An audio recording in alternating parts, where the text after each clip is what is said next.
বল। সুমি, কি করতেছস? কিছু না রে, তুই কি করিস? আমি ওই দিলাদের বাসায় যেতেছি। ও আচ্ছা, ঠিক আছে, তাহলে যা। আজকে সেটা ফোন দিস আমারে, কেমন? আরে না না, ফোন রাখিস না। শোন, তোর তো ফোন দিচ্ছে একটা কাজে। আমার না সকাল থেকে মনটা কেমন যেন কু ডাকতেছে, বুঝছো? মনে হচ্ছে কি বড় একটা দুর্ঘটনা ঘটবো, এই জন্য তোর ফোন দিছি। তুই ফোনে থাকবি, তোর সাথে কথা কইতে দিতে জানগা। কোনো দুর্ঘটনা ঘটার কোনো চান্সই নাই। তোর মনে কু ডাক দিছে, তার মানে তো কোনো না কোনো সমস্যা হইবই। হ্যালো,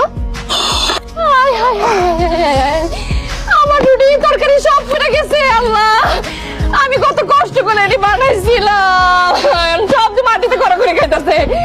আল্লাহ, ও আল্লাহ, এই দৃশ্য দেখার আগে আমি রুটি তরকারি খেয়ে ফেলাম নাকি।